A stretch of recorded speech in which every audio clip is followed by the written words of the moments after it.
Good evening, everybody, and welcome into this week's edition of the Milford Informer. I am your host, Tim Coet. We have an abbreviated edition of the Informer for you this week. We had intended to begin our summer schedule starting this week, but with continuing action in the MIAA tournament, we wanted to keep everyone updated on the status of the Lady Hawks softball team. So let's dive right in with This Week in Sports.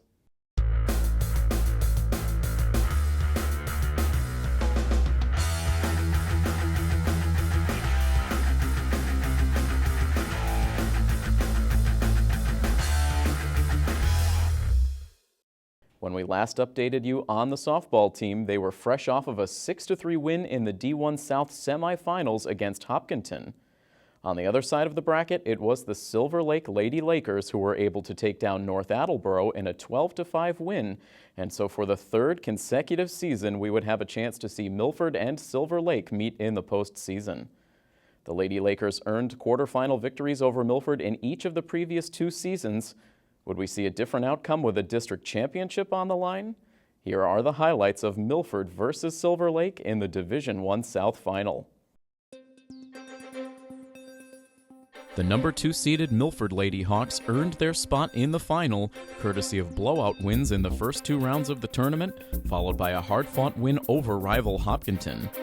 On the other side of the bracket, the Lady Lakers produced their second straight unbeaten regular season before notching wins over Bridgewater Raynham, King Philip, and North Attleboro to set up the third straight postseason meeting between these two softball powerhouse programs. Both sides would bring ace pitching to this championship matchup, with Milford once again giving the start to the senior Allie Atherton, and the Lakers utilizing Patriot League MVP Jill Richards. For the first time in the playoffs, Milford would serve as the road team, so they would come to the plate in the top of the first. The Hawks would get a 2-out base hit off the bat of Maggie Farrell in the inning, but Richards would retire Jess Tomaso on a groundout to end the threat. In the top of the second, Caitlin DeCapua would collect Milford's second hit to lead off the inning, but Richards would retire the next 3 hitters, including getting Kelly Reichert and Maddie Bonvino on back-to-back Ks. Meanwhile, Atherton looked strong in the early innings against the powerful Lady Lakers offense. After pitching a 1-2-3 first, Atherton would retire her counterpart Jill Richards on a ground ball to open the second. Atherton would continue to trust her defense to make the plays as the inning went on. Wind up and the pitch, and this is floated out to second, and a leaping catch made by Maddie Bonvino. Not a lot of height at second base for Bonvino, but she used every inch to reel in that line drive for out number 2. And it wasn't hit all that hard by Batista, but Bonvino with a great catch, leaping up and snow coning it a little bit. Atherton would complete another 1-2-3 inning, and then the Milford offense would look to get to Richards in the top of the third. Shannon Cormier would get it started with a leadoff base hit. She'd advanced to second on a wild pitch before Kate Irwin sent a dribbler to the left side. Caroline Vedetto would hesitate ever so briefly on the throw, and that was enough for Irwin to beat it out for the single, placing 2 runners on. 2 batters later, Maggie Farrell and her clutch bat would have a chance to put Milford on the board. Full count now on Farrell, 2 runners in scoring position, the payoff pitch, and this is blasted out to left center field on the move, and that's down for a hit. It's going to travel to the fence. 2 runs will come in for Milford on a 2-run double for Maggie Farrell, and Milford is on the scoreboard in this Division I final. They take a 2-0 lead. With 2 outs in the inning, another of Milford's captains would have a chance to step into the spotlight. Richard settles back on the pitching rubber. Here's the pitch. And this is lined out to center field for a hit. Farrell around third, a bobble out in center field for Danahy. The throw to the plate is not in time. Farrell scores on the RBI single for DeCapua, and Milford takes a 3-0 lead. Atherton would stay poised on the mound after watching her offense post those 3 runs. She'd make this nice catch on a weak pop-up to start the third, and would go on to set down the side in order for the 3rd straight inning. The Lady Hawks defense would continue to dazzle when they returned to the field for the bottom of the 4th. And now a line drive out to left field, and a shoestring catch made by Maggie Farrell. She kept that one just off the turf to reel in out number 1. Farrell doing a great job of charging in on that ball, making an outstanding play. As you mentioned, a shoestring catch. Atherton would continue to keep the Lakers' bats off balance, taking a perfect game into the top of the 5th. Finally, with 1 out in the inning, Silver Lake's Anna Batista would send a slow roller up the middle. Maddie Bonvino would field it on the backhand and she'd fire a quick throw to first, but Bautista would beat it out by a running step, and that would give Silver Lake just their first base runner of the game. Atherton would be unfazed, however, getting ground ball outs on the next two hitters to end the inning. In the top of the sixth, Milford would have a chance to pad their lead. After back-to-back one-out singles, Shannon Cormier would walk, leading to a bases-loaded chance for Kate Irwin. She is ready. Richards is ready. Here's the first pitch, and she is able to get it in the air. She floats it out to shallow left field, and it's down for a hit. Bonina crosses the plate on the RBI single for Kate Irwin, who leaps in the air at first base, driving in the fourth run of the day for Milford. They take a 4-0 lead. Not hit particularly hard by Irwin, but right on cue, getting one in the air just far enough, kind of in no man's land. Allie Atherton would remain dominant in the circle for Milford through the late innings. She'd pitch around a two-out walk in the sixth. Then after Milford went scoreless in their half of the seventh, Atherton would return to the circle looking to deliver her team to a district title. And the first pitch of the inning is hit on the ground right back to the circle. Atherton to Tommaso. And with just one pitch, Atherton collects the first out here in the seventh. Atherton winds and fires, and this is a ground ball hit to third to Capua. On a couple of bounces, she's able to fire to first. And Milford now just 1 out away.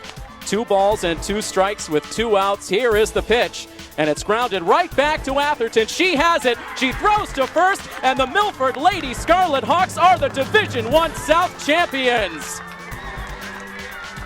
Everyone pig piles on the pitcher's circle. A dominant performance from start to finish for the Milford Lady Scarlet Hawks. They came up short against Silver Lake in 2015, again in 2016, but not the case here in 2017 as Milford, from start to finish, outclassed Silver Lake here today, and they earn a 4-0 victory, and Milford is the Division I South District champions. They will hang a banner in the Milford Gym for this victory here today. Allie, no big deal. You only just pitched the game of your life out here today. How does that feel for you? It feels amazing. I mean, I had a great defensive wall behind me. They didn't let anything through today, and that was a huge factor in this game. That was the key to winning this game, was our defense today. This is the 5th time you've pitched against Silver Lake in your varsity career. The previous outings, I'm sure you would say, did not end up the way that you had intended. This one very different here today. What was different for you working against this Lakers offense? I think I just knew the offense very well. I mean, a lot of that team is seniors, so we started out together as freshmen. Like, we all came into high school at the same time. So, I mean, they know me, but I know them too. So I knew how to throw to these girls today. I came ready. I mean, we had a nice scouting report from the last game because we stayed and watched. So I knew what I wanted to throw coming into this game. I was thinking about it on the bus. I knew how these girls were going to hit the ball. So. All 3 senior captains were a crucial part of this win. Maggie and Caitlin driving in runs. Your performance on the circle. What does that mean to you guys to be such big parts of this win? I think we've all grown up so much since freshman year. We never expected to be here, I don't think. But this season, me, Maggie, and Caitlin, we became like a little family together. We ran this team. We helped us get here. So I think that we deserve it. The whole team deserves it. We all did well today. You will be back on this field one more time for the Division I semifinals on Tuesday. Yeah. Any expectations for that game right now? I think we're going to come out. We're going to play like we did today. We're going to be ready to go. We're going to have good practices this week. We're going to work hard, and we're going to play our game like we always do. Congratulations on the win, Allie. Thank you very much. Maggie, you continue to hit the ball hard all playoffs long. A crucial 2-run double in this game. How did that at bat feel? I felt great. Knowing those 2 runners were on, I couldn't leave them on the base. Just kind of keep your head on the ball and hit it. Once again, facing off against Silver Lake in the playoffs, but this game had a completely different feel, seemed like a completely different energy about your team coming into this championship game. What was different in this matchup against Silver Lake versus the previous ones we've seen? Today, obviously, it's a championship game, so we're all fired up and ready to go. But I think this year especially, this was our time to go. Your defense played spectacular all game. We saw some huge plays made, including you pulling one just off the turf earlier on in the game. Defensively, just talk about the work this team has put in all season and all coming to the surface here today. I'm so proud of how everyone did in this game, especially defensively. We worked so hard at practice, just getting in the ton of ground balls, ton of fly balls, and even like when we're just taking BP, we're always trying to make plays. It's not just relaxed. So I'm very impressed by how we did today. You think back to how the season started. You guys had to come down here to play that game against Taunton. Your only loss of the regular season, now coming back here, winning 2 games in the playoffs. How does that feel? It's a great feeling. amazing. Coach, you took the Gatorade bath there at the end of the game, but I'm sure you don't mind after the performance you saw out of your team here today. I was able to dodge at first, and then I just kind of conceded and said that's fine. Yeah, what a great team win, huh? We looked at the other day, and we said, we didn't come out and play our best game, and Allie, she said the same thing. She didn't throw her best, and man, was she good today, and was our defense rock solid today, and had those timely hits. Maggie Farrell again coming through, and your seniors carry you. Your seniors carry you, and they did a great job of that today. And we've already talked to both Allie and Maggie, but really your senior captains shined the brightest when the stakes were the highest here in this championship game. Mm-hmm. I know how close you are to those players, having been with them for their entire varsity careers, but to see them all go out and execute the way they did, that has to feel good. Yeah, it's an emotional thing because, you see them for 4 years. When you start the program coming back, and it's I get emotional because of where we started is when they were freshmen, coming off of the big runs that they had in 13, and everyone saying that the program was done, and those three girls, I've been through thick and thin with them for 4 years, and finally hit the pinnacle and up now at the top in the district, and I know they're not done because we're going to face a great opponent here on Tuesday night, and we've got to be ready to come back and play. But yeah, they're a great group, and what a team! What an absolute team effort. These matchups against Silver Lake have been epic battles over the last couple of years, and Milford only with one win in your first 4 tries and missing out on playoff games against Silver Lake the previous 2 years, but it felt like something was different here today. The team had a very different feel to them going up against the Silver Lake team. Did you feel heading into this game that something was going to be different? Yes.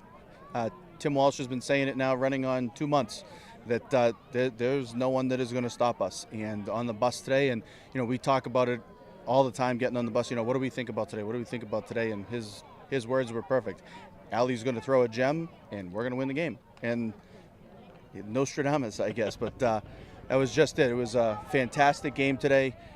2 great teams. That's a hell of a team over there. They weren't 25-0 accidentally. Great game, great team, and I guess we get to move on Tuesday night. And so it'll be either Billerica or Newton North. They'll play the Division I North Championship game tomorrow. I know you're usually very prepared. Any kind of scouting report on either of those teams so far? Yeah, actually a couple of our girls play with Maddie Schaefer, who is the Newton North pitcher. So, we know a couple of them over there. And Billerica's had a nice run through the top part of that North bracket. So no matter who we play, listen, they're going to be a district champion, and we know they're going to be a great test, a great battle. And, we'll take a look at who we've got and prepare starting tomorrow and back to work on Tuesday. A pitching performance for the ages out of Allie Atherton. All 3 senior captains came through with key contributions, and in the end, Milford earns a district title, the first under head coach Steve DeVito. After basking in the glow of that victory, the team got right back to work preparing for the state semifinals. Milford would match up with Division I North champion Newton North in their semifinal game, which played out once again at Jack Tripp Field in Taunton this past Tuesday. Let's show you how the action unfolded in this D1 semifinal contest. After securing their district title, the Milford softball team made the drive down to Jack Tripp Field in Taunton one final time, this time for the Division I semifinals. With Milford representing the South, it was Newton North who emerged from the D1 North bracket, courtesy of an extra-inning walk-off win in their district title game. Milford would serve as the home team in this semifinal matchup, which meant Allie Atherton, fresh off her one-hitter against Silver Lake, would once again take the circle to get this game started.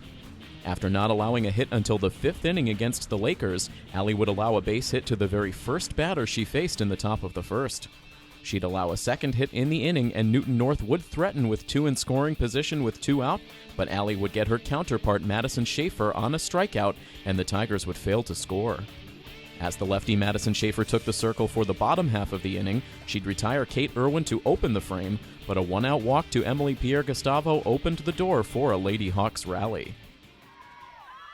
Instead, Farrell sends it out towards right center field, and that one's going to fall for a hit. Pierre Gustavo rounds second and heads to third, and Milford is in business with only 1 out in the bottom of the first. And she lines this one into right field, and that one's going to fall for a base hit. 1 run scores. Maggie Farrell is on her way to third base, and Milford takes a 1-0 lead. In the top of the second, we'd see the Milford defense step up to make another dazzling play. As McLean sends one out towards center field, charging in is Irwin, and she makes a sliding play out in center field to rob McLean of a base hit.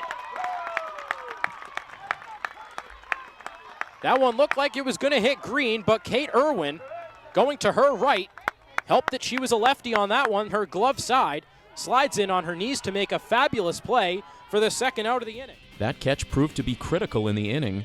Newton North would eventually see 2 more runners advance to scoring position with 2 away, but again Atherton would get out of it, inducing a flyout off the bat of Kira Flagenheimer. In the bottom half, Schaefer would walk Maddie Bonvino with 1 down. Maddie would get herself into scoring position with a steal, and with 2 outs, Kate Irwin would look to follow up her stellar defensive play with some heroics at the plate. An odd defensive alignment this time for Newton North, and Irwin makes him pay. Bonvino is going to score as the ball gets by the center fielder Bass. Irwin is in her way to second base, and Milford has a 2-0 lead. Kate was not done making an impact in this semifinal game. In the bottom of the 5th, she would reach on an error at second base. She'd then steal her way into scoring position, and her speed on the bases would continue to be a source of concern for the Tigers as the inning went on. Really sure why she's squaring around, and her struggles look like they're going to continue. Popped up to the left of the first base bag. Arpino handles it, and now the ball is thrown away. Irwin was going back to second, but Arpino threw it away into the outfield. It gets all the way pretty much to the fence, and Irwin is going to come around to score from second base. Newton North would continue to pressure Allie Atherton throughout the late innings. In the 6th, Emma Arpino would lead the inning off with a base hit. The next batter would send a ground ball to second and watch Bonvino scoop it and make the difficult flip to second to cut down the lead runner. Another standout play from the junior second baseman. Eventually, the Tigers would get a runner to third base with 2 down, but Atherton would collect her 3rd strikeout of the game, and again Newton North would threaten, but they could not produce any offense against Atherton. The Hawks would carry that 3-0 lead into the top of the 7th, but in a game where nothing came easy for Milford's senior pitcher, the final inning would prove to be the toughest test yet. After retiring the leadoff hitter, Allie would allow a 1-out single to Holly Chin. Caroline Bass would then hit a grounder to third. DeCapo's throw to first would be high, and a rare miscue on the defensive side for Milford would place 2 runners on with 1 out. Allie would strike out Kira Flagenheimer to put Milford 1 out away, but a walk to Elizabeth Wu would give Newton North one final chance with the bases loaded and first baseman Emma Arpino looking to deliver in the clutch. Big fly puts Newton North in the lead. Instead, it's a ground ball right back to Atherton. She throws on to Tommaso, and Milford is going to the Division I state final. How about that? Milford takes it by a final score of 3-0, and they punch their ticket to Worcester State to play in the Division I state championship game. After it was over, Anthony Mazzini caught up with a couple of the star performers from the game. Great sliding play earlier in the game in the outfield. How important is that to keep that game in the situation that it is with your lead and the advantage? Us outfielders, that's our job. We got to catch the ball, and we got to do anything. We got to dive, anything we can. All of us did a very good job. We played great defense, and it really helped that Allie pitched really well, and she had us behind her the whole way. Talk about Allie's performance a little bit on the mound. Obviously, you see everything out there in center field. Why has she been so dominant, the pitcher that she's been all season? I think she's a great pitcher, a phenomenal pitcher.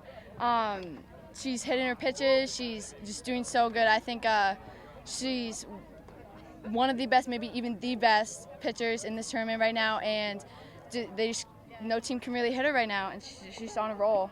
And she's just a big part of this team. Talk about that crazy play in the game when you ended up scoring from second base, giving your team a little bit of breathing room. Obviously, it didn't come back to bite you, but give Allie a little bit more of an insurance run on the mound.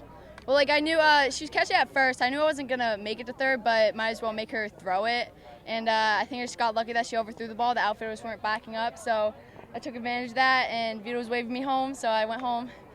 I was really happy. As far as your production at the top of the lineup, not necessarily relied upon all the time to bring in runs, but a couple of RBIs over the last couple of games. Talk about your performance and how you're seeing the ball right now. Well, my job is to get on. I'm the leadoff, is to get on and when I get on, people hit me home, and they were playing me really far, and I knew I couldn't really bunt. So I had to really hard slap it, and that was just my game plan going into this because I saw that they were just in on me, so I had to slap it past them.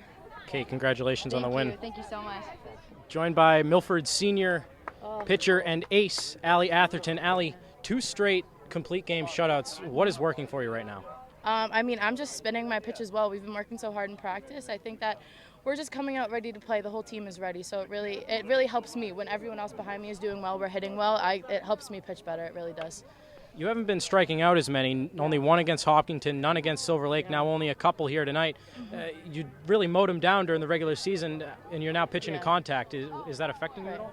No, not really. I mean, you're going to play better teams a state semifinal game. I mean, I didn't expect to come out here and strike everyone out, but I mean, it's just as good when your defense is making the plays. I can trust them behind me. I mean, all the time I want the ball to go and play because I know they're going to make the outs for me. You haven't been to a state final, even as far as this ever in your high school career. Now you go to the state final where back in 2012 and 2013 and back-to-back years, Milford won state championships. You haven't been to that since then. What does it mean to be pitching in a state final come Saturday? It's a great feeling. I mean, I remember freshman year walking in and everyone told us that we were never going to do it, that Shannon Smith was gone and the program was done. And that just lit a flame under me, Caitlin, and Maggie as freshmen. We knew we'd be here one day. We worked so hard for 4 years. Even last year when we lost, we said that we would be back here. We worked so hard in the off season. We started our captain's practices in November, so we've been working toward the state championship game since the beginning of the year. What made you know? What stands out about this team? We just work so hard every day. No one ever comes and no one ever doesn't want to be here. We all want to get the job done. We all work hard all the time. So go enjoy the excitement with your teammates. We'll see you Saturday. Thank you. Joined alongside Milford head coach Steve DeVito. Coach, 3-0 win. The offense hasn't really been there the last couple of games compared to what you did in the regular season. But what stands out about this team when you can score only 3 or 4 runs and still pull away with a victory? You warm enough yet? A little bit. I'm sweating like crazy right now. No, but you know what? It just shows that our team can do it in multiple ways, multiple facets. We can pitch in one game like we did on Saturday. Allie was outstanding. We played great defense Saturday and timely hitting. And, hey, tonight we just made it happen on the base paths. I mean, Kate Irwin, that play to get that 3rd run in the 5th inning, 4th inning, 5th inning, that was huge. Able to get that insurance run because at the end there, bases loaded, tying run at second base as opposed to tying run at first base. So, you know what, it just shows guts by our team to maybe not be at our best and have a pitcher throw lights out against us, able to get us off balance a little bit, but able to get the job done and 1 more to go. And you alluded to it a little bit, Allie Atherton has been a main driving force through this team, not only during the regular season, but throughout the entire playoffs. Talk about her performance, not only necessarily tonight, but her importance and meaning to this program. I've said this to the paper a couple times. I said it again here tonight. She's a girl on a mission. She's a girl on a mission. The rest of this team has been on a mission ever since we opened here against Taunton and didn't come out on top. And they've been on a mission to find a way to get to that state championship game and to have an opportunity to play for a state championship. And, well, they've got that opportunity on Saturday. And, like I said, they're on a mission, and we're very excited to go play a very good Wachusett team. Bounced in the quarterfinals the last couple of years to Silver Lake. You already beat Silver Lake. This is the farthest you've gone since 2013. And we all know what happened in 2013. Thank you. When you won the state championship, even back-to-back years in 2012. What does it mean to be playing for yet another possible state championship? It means a lot. It means a lot to these girls here and a lot of the girls that, graduated after the 13 class. And, I think there was a lot of talk after that 13 class graduated. Where was the program going to go? Where was it headed? And, well, we're headed back to a state championship Saturday. That's where we're headed, and it's hats off to these girls for the amount of effort and drive and what they have done and meant to this program. These 3 seniors have really brought us back to the top, and hopefully we'll be on top Saturday night. Any scouting report on Wachusett? I won't tell you. But yeah, we know a little bit about them. I've seen them play actually earlier in the year, so they're an excellent team. Liv Strasser, their pitcher, is very, very good. So we got to be ready to go. We've got to bring our A game, and we'll see what's going on. Newton North battled hard throughout the game, but once again, Milford was able to do what needed to be done to seal the victory. So it all comes down to this. The Milford Lady Scarlet Hawks stand just 1 win away from claiming a state title. The team will travel out to Worcester State University on Saturday, where they will play the Wachusett Lady Mountaineers in the D1 State Championship game. The game is scheduled to begin at 6 p.m. at Worcester State. Milford TV will be there to cover the game. However, due to MIAA regulations, we will be unable to provide live streaming coverage. We encourage fans to make the trip to Worcester to support the Lady Hawks, and we will have full state championship coverage available on the educational channel and on YouTube as soon as possible. Now, before we wrap things up for this week, here is a quick programming note regarding the Milford Informer for the summer months ahead. We will be airing new editions of the Informer every other week from now until the end of August. Our next new edition will premiere on June 30th, where we promise to look back on the outcome of the Softball State Championship. We'll also bring you a season update on Milford Legion baseball, and we're sure to have some news items from around the community to bring you as well. Until next time, from all of us here at Milford TV, this is Tim Coette saying have a great week. So long, everybody.